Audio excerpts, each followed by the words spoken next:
Finalmente arrumei um tempinho para gravar aqui, então tentei pela manhã, mas não deu. Tava muito movimento de carro.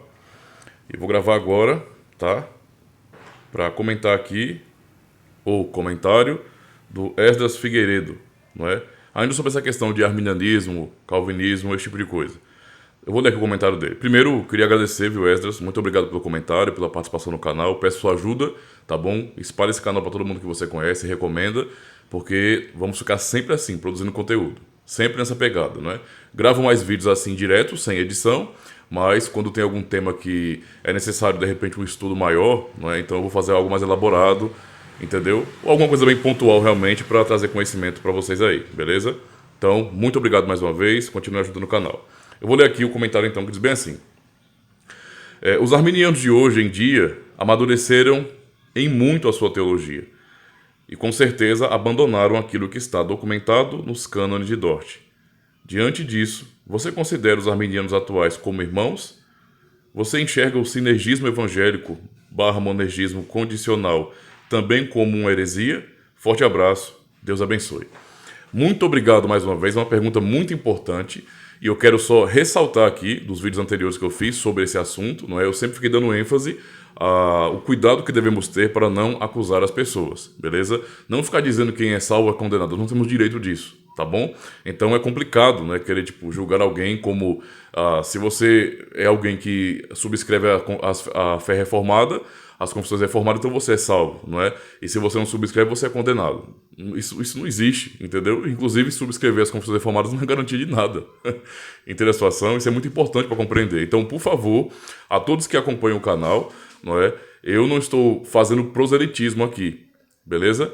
Não estou fazendo proselitismo. Cada pessoa que, de repente, deseja ser um cristão reformado mesmo, quer ser membro de uma igreja reformada, essa pessoa deve fazer isso por consciência. Ela deve estudar realmente, entender e então pessoalmente estar disposta a assumir aquilo. Entende a situação? Então eu não vou fazer proselitismo, tá bom? Por isso que eu estou dizendo que não há vantagem. Então, ninguém tem que ser reformado, né, necessariamente falando. Nós cremos em Jesus Cristo, como os irmãos também. Então, é isso que importa no final, não é? Claro que temos nossas divergências que vão continuar até a volta de Cristo, beleza? Mas, observando essa pergunta tão importante aqui do Esdras, vamos tentar pensar aqui um pouquinho, para todos vocês aí. Eu sei que houve muita mudança de lá para cá, né? Do século XVII até aqui, houve muita mudança, com certeza. Em alguns aspectos, eu considero que houve um tipo de regressão do arminianismo pensando em Jacó Arminius, tá? Porque a teologia dele era diferente da dos remonstrantes, né? Tinha a mesma raiz, é claro, ele deu, digamos assim, ele deu o pontapé inicial naquele contexto reformado para gerar esse debate, mas a teologia dele não foi tão longe, não foi um desvio tão grande. Os remonstrantes realmente foram um absurdo dentro daquilo que é a doutrina cristã. Então isso é um ponto muito claro. Então, pensando na teologia de Armínio mesmo, em comparação com muitos que se dizem arminianos hoje, ou pelo menos que são contra o calvinismo hoje, houve para mim regressão. Mas no geral, eu sei que aqueles que estão um pouco mais por dentro do debate e se interessam pelo assunto, eu posso realmente admitir que houve um tipo de avanço ou amadurecimento, beleza? Então isso não pode ser negado. Realmente você olhar para alguns cristãos que hoje não são reformados, digamos assim, mas têm uma maturidade muito grande em tratar, por exemplo, da escritura, da doutrina da salvação e etc. Isso é uma coisa muito boa, na verdade. Como eu falei, tudo isso acaba nos aproximando, isso é uma coisa boa. Porém, tem um problema aqui muito importante, muito importante. E isso é meio que o coração dessa doutrina, não é? Se tem algo que tem que ser citado, irmãos, é que a doutrina da salvação, em como a salvação é realizada, ou de quem vem a salvação, se ela é sinergista ou monergista, o ponto central, a grande questão aqui se Deus é realmente aquele que é digno de toda a glória pela salvação, ou o homem tem parte nisso. Entende a questão? Esse é o ponto aqui, tá? Então, o centro desse debate, a preocupação reformada sempre foi a questão da glória de Deus. Entende a situação? Tendo em vista toda a história da redenção. Então, é uma reflexão importante para nós. Não se resume apenas a declarações, a lados nesse sentido, sinergistas ou monergistas. Eu sei que o sinergismo evangélico, ou como você coloca, monergismo condicional, não é? Se isso não colocaria, isso seria ainda heresia nesse sentido, tá? Eu não vou responder a questão de considerar como irmãos, porque, como eu já tinha dito, não dá para ficar jogando essas coisas, não é? Até que se prova o contrário, todos nós somos irmãos. Eu não tenho nem que dizer nada, vou tratar como irmãos, vou amar, vou crer que realmente são salvos em Cristo, sem problema nenhum. A não ser que a pessoa diga, eu sou herege, eu rejeito a obra de Cristo. Aí eu não tenho como, né? Isso aí é um incrédulo, na verdade. Então, não vou ficar jogando esse tipo de coisa, não. Mas pensando na questão da heresia em si, tá? O que entenda, não significa dizer que porque uma pessoa, de repente, caiu numa heresia, ela seja condenada. A gente não pode nem chegar a afirmar uma coisa dessa. Quer dizer que, de fato, ela está afastada do caminho verdadeiro, mas está realmente desonrando a Cristo. Mas Deus é misericordioso e pode conduzir aquela pessoa também, dar luz a ela.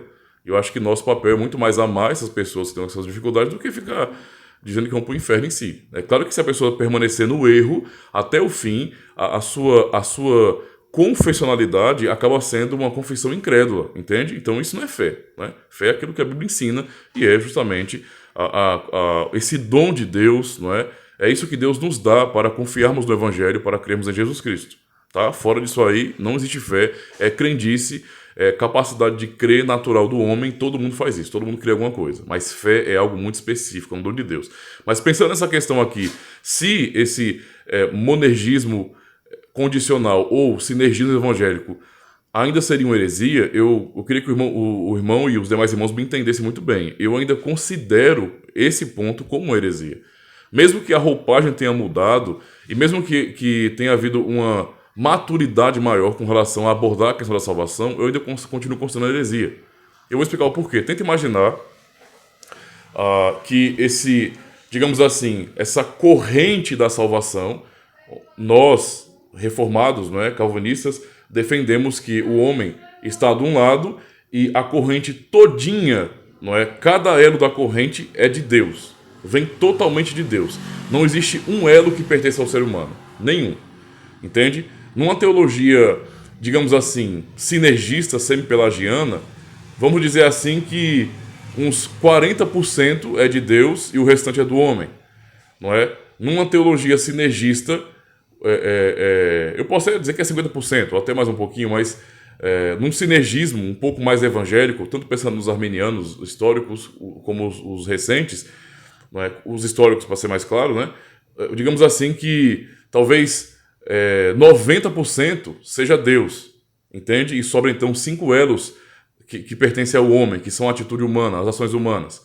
E de repente esse sinergismo evangélico amadurecido, ele tenha, na verdade, não apenas, não fale sobre apenas 90 elos para Deus, mas fale sobre 99 elos dessa corrente para Deus, sendo apenas um elo o ser humano.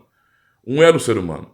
Então entenda, nesse entendimento não faz diferença alguma, entende? Tanto faz se o monergismo ele é, entre aspas, apenas 30%, 40%, 60%, não existe um elo nenhum do ser humano nessa corrente de salvação. Nenhum. Tudo vem de Deus. Esse é o ponto aqui. Então, por mais que, e eu até digo, se os irmãos não entenderem bem o que eu estou querendo dizer aqui, esse vídeo não for um pouco esclarecedor, eu peço que perguntem mais que eu vou tentando responder, viu? Tá bom? Então, não existe elo nenhum do ser humano, tá? Se alguma coisinha o homem fizer, então cai por terra toda a teologia da salvação desenvolvida em toda a Escritura. Não é uma questão apenas de um debate teológico, entende? Não se trata disso. O debate teológico foi algo necessário, entende a situação? Para defender a fé, como sempre foi na história. Mas não podemos resumir a questão todinha lá em Dort. Entende a situação? Não podemos resolver. Então o que acontece? Temos que olhar para toda a história da redenção, em como Deus revela a sua salvação a um povo que ele escolheu, não é? E então realmente olharmos para a Escritura e dizer, interpretar, realmente há algo que o ser humano faça nesse sentido para contribuir com esse elo de salvação? Entende? Há um sinergismo na salvação, há uma ação de Deus em cooperação com a ação humana, mesmo que a ação humana seja mínima, seja de um elo apenas, seja de 1%, a Escritura não ensina isso. Do começo ao fim, a Escritura nos mostra não é? Em todo o contexto revelado que toda a salvação, não é? Ela completa, ela vem de Deus. Nada o ser humano pôde fazer e pode fazer. Nada. Se pudermos fazer então um panorama rapidinho aqui, eu não vou citar versículos bíblicos porque eu sei que os irmãos conhecem a Escritura. Então eu quero fazer um panorama ligeirão para vocês entenderem isso. Lembrem, por exemplo, do Éden. Raciocine comigo aqui.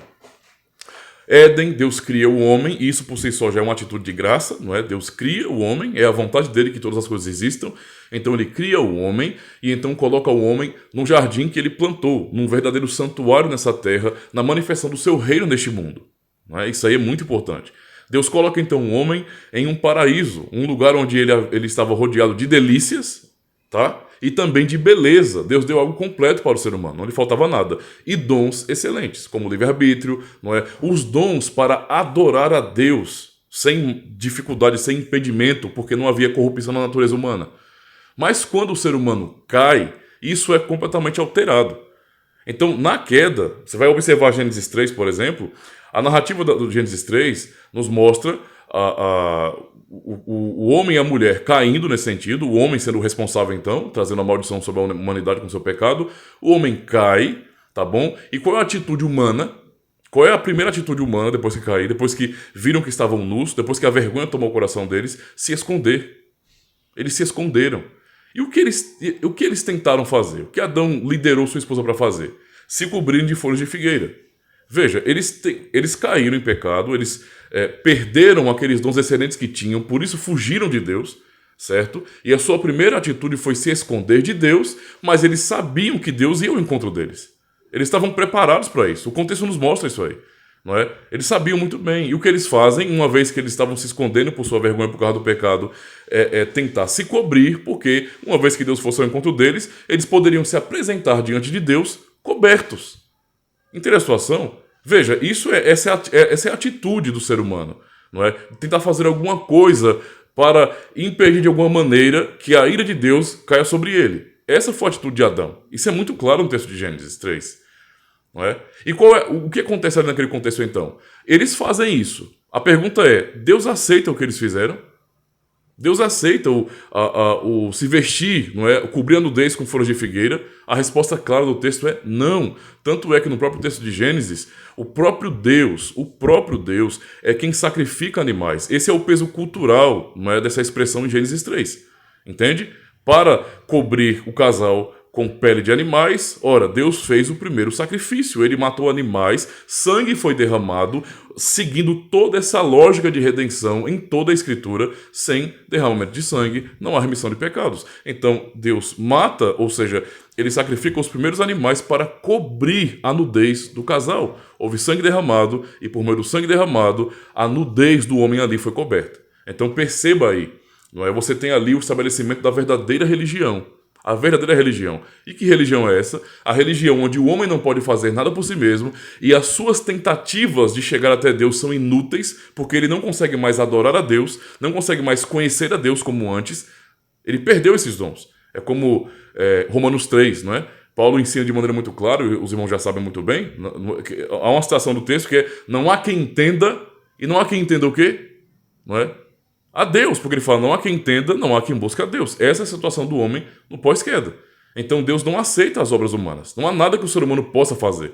E é uma questão tão profunda, entende? Que nós temos que olhar para a própria natureza humana. O que o ser humano é a partir da queda? É morto, acabou, não tem por onde correr.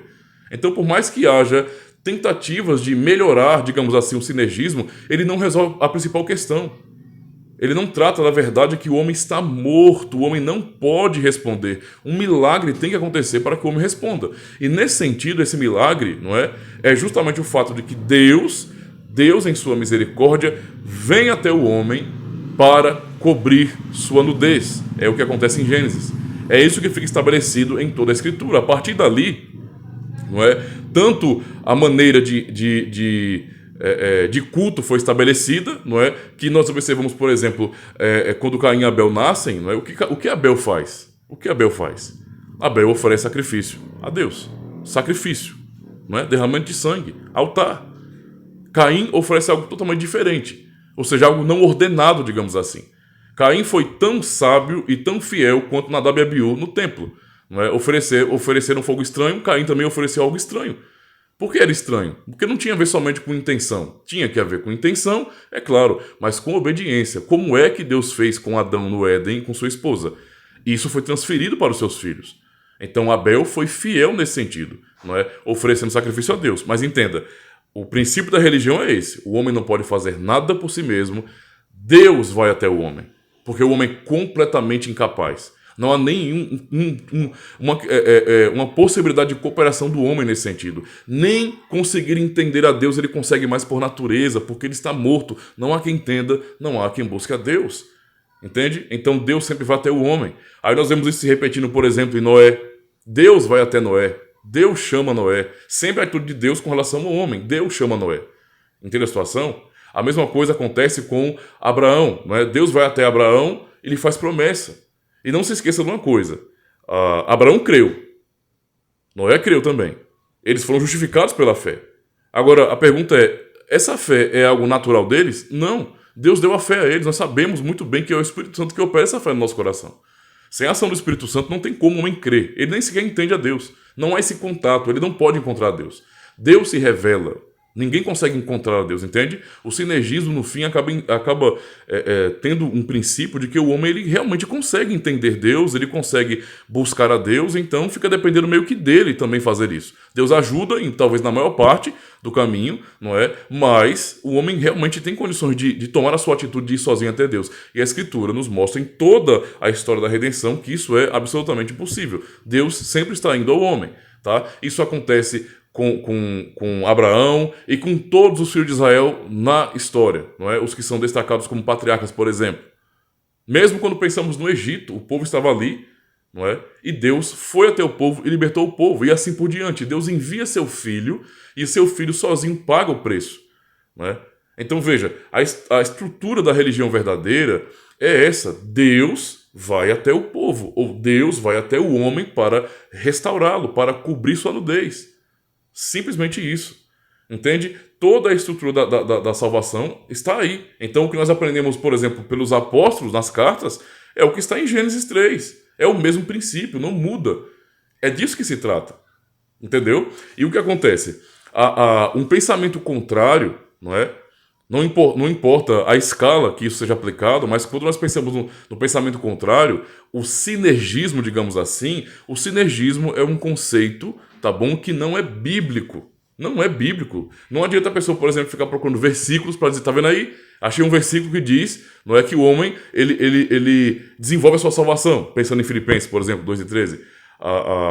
Procurando versículos chaves para isso. Isso não vai resolver o problema. Porque esses versículos, quando são usados assim, são de fato descontextualizados. Esses textos, eles não podem se contradizer com o princípio estabelecido por Deus desde a criação, de como é a religião verdadeira. Deus vai até o homem. Entende a situação? Então, é importante compreender isso aí. Todo princípio, então, de religião, não é? Nessa lógica do religare, não é? De você se ligar novamente a Deus, essa atitude de tentar chegar lá no alto, chegar até Deus, é uma atitude essencialmente pagã. Isso é de princípio teológico pagão. Entendo o que eu quero dizer, tá? Ou seja, as religiões que se desenvolveram fora da aliança, ou seja, o povo pagão, todos os povos pagãos, não é? Sempre tiveram o mesmo princípio da sua religião. Eles fazem para chegar até Deus. Ou para chegar até as suas divindades. Existe um tipo de cooperação entre o homem e as divindades. Tá? Então, quando nós olhamos para a teologia cristã e vemos sinergismo, o que nós estamos enxergando ali, essencialmente falando, por mais que você tenha vários conceitos que são realmente bíblicos, tá? Que não são anulados pela doutrina reformada, não tem como anular isso aí, mas ainda assim a essência, só o fato de ser sinergista nesse sentido, para nós realmente foge completamente da verdadeira religião. Então, basicamente, toda religião que é sinergista, para mim, é como a Torre de Babel. É você tentar construir um caminho para chegar até Deus. Se há algum tipo de cooperação do ser humano, então toda a glória da salvação não pertence somente a Deus. Nós podemos ver em toda a história da Escritura, da redenção, que Deus realmente ele faz absolutamente tudo para a glória do seu nome. Você pode pensar, por exemplo, mais uma vez, no livro de Juízes, quando você observa, por exemplo, Gedeão, Não é? Por que o Senhor reduziu o exército a 300 homens? Por quê? Para deixar a situação impossível, para eles perceberem, não é, que só Deus pode fazer aquilo por eles. Eles não ficarem se gloriando. Ou seja, Deus estabeleceu isso para que somente Ele fosse o dono dessa glória. Entende? Quando nós olhamos, por exemplo, para Israel, não é, já disperso pela terra, cativo na Babilônia, o que o Senhor fala por meio de Ezequiel, de Isaías, palavras duras por meio dos profetas ao povo dele, deixando claro, não é por amor de vós, não é por amor de vós que eu faço isso, que eu perdoo vocês, mas é por amor do meu próprio nome, que vocês profanaram. Ou seja, é muito claro que o Senhor, nesse sentido, ele é 100%, não é, absolutamente 100% autor da salvação. Não é? E só ele realiza a salvação. Mais ninguém realiza. Mais ninguém realiza. Entende? Ninguém coopera com a salvação. Então, esse é o grande ponto. Eu queria que vocês entendessem isso, porque por mais que haja uma melhora, toda a melhora que existe na verdade, está em torno dessa essência, não é? Desse centro. Enquanto esse centro não for mudado, enquanto houver o sinergismo, por menor que seja, mesmo que você deixe 1% do ser humano apenas, 1% do ser humano apenas, essa religião ou esse entendimento de salvação não condiz com a Escritura. Basicamente, eu acabo entendendo que o debate em torno de certos versículos torna-se inútil. Eu geralmente, quando converso com pessoas para explicar sobre a minha fé, eu não gosto de ficar, metralhando a pessoa de versículos, né, que falam sobre predestinação e livre-arbítrio, ou predestinação e eleição. Eu não acho que isso é necessário. Se a pessoa entender o princípio da salvação em toda a Escritura, como Deus estabeleceu, como Deus tratou com o homem, como nunca o homem pôde fazer nada, mas sempre Deus fez tudo nesse sentido, então todo o resto vai ser muito bem encaixado. Então, quando a pessoa lê textos que falam sobre a liberdade humana e a sua responsabilidade, bem como predestinação, soberania absoluta, isso não vai ser uma coisa contraditória mais.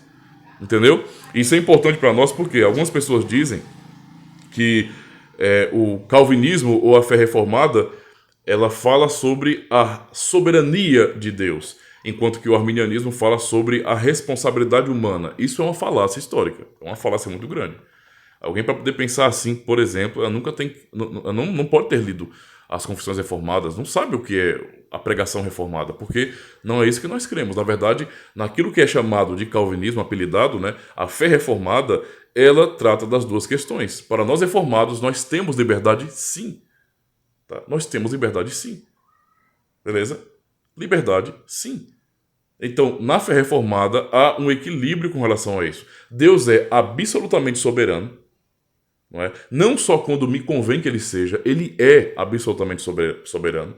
E quando eu olho para os atributos que ele revelou, não é, em sua palavra, eu não posso nem sequer imaginar como é que pode existir, por exemplo, um tipo de liberdade à parte dessa soberania.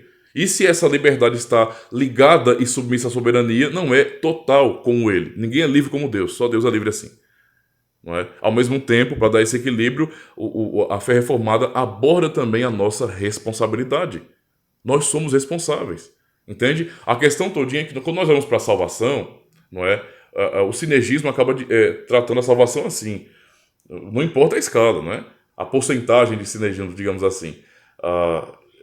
O homem faz alguma coisa, mínima que seja, uma atitude de fé, não é, para realmente alcançar essa graça e ser salvo. Enquanto para nós reformados, né, ou seja, boas obras e né, realmente em direção a Deus, para nós reformados, as boas obras elas são fruto direto da salvação. Nós somos salvos, nós somos eleitos para as boas obras, fomos salvos para as boas obras, entende? E isso aí fica um detalhe. Inclusive para o irmão, ou os irmãos aí, que de repente conhecerem alguém que se diga reformado, calvinista, e você percebeu que a pessoa não tem testemunho de crente. Você pode jogar isso na cara dela e pedir que ela se arrependa, tá? Porque nós somos eleitos para a santificação, para as boas obras. Efésios 2:10, né? Fomos criados em Cristo Jesus para as boas obras, as quais Deus de antemão preparou para que andássemos nelas. Ou seja, se a minha vida não produz fruto do Espírito Santo, se o Espírito Santo está operando em mim, se isso não pode ser manifesto, não é? Se a luz do Evangelho não brilha em mim pelo testemunho cristão, então eu não sou um eleito de Deus, eu sou um convencido. Eu me autoconvenci. Eu tomei posse de doutrina, de ensinamentos, de raciocínios teológicos, quando na verdade não há transformação verdadeira em mim, provando na prática da minha vida que eu talvez não seja uma mulher de Deus. Entende? Então, perceba, por isso nós exortamos. A base da nossa exortação é essa. Você é eleito de Deus, Efésios, né? Nós aprendemos isso no capítulo 4. Revesti-vos, pois, como eleitos de Deus. Efésios 4 ou é Colossenses 3? Eu tô confundindo agora. Revesti-vos, pois, como eleitos de Deus. Então, o nosso entendimento tem a ver justamente com isso, né? Então, por isso que há esse equilíbrio. Entende? Não existe convicção nas doutrinas da graça sem vida piedosa. Se falta piedade na vida, então a doutrina não lhe serve de nada. Você não é quem você diz ser. Você é um convencido. Então, é importante compreender isso. Claro que eu acabei sendo um pouco mais longo, né? 25 minutos de vídeo já tem aqui. Eu quero encerrar, mas eu queria que o irmão pudesse entender isso. E se por acaso ficou alguma coisa que não ficou clara, pode perguntar mais, tá bom? Estamos aqui para isso, para ajudar, para conversar, não é como irmãos, tá bom? Então, Deus abençoe. Obrigadão aí.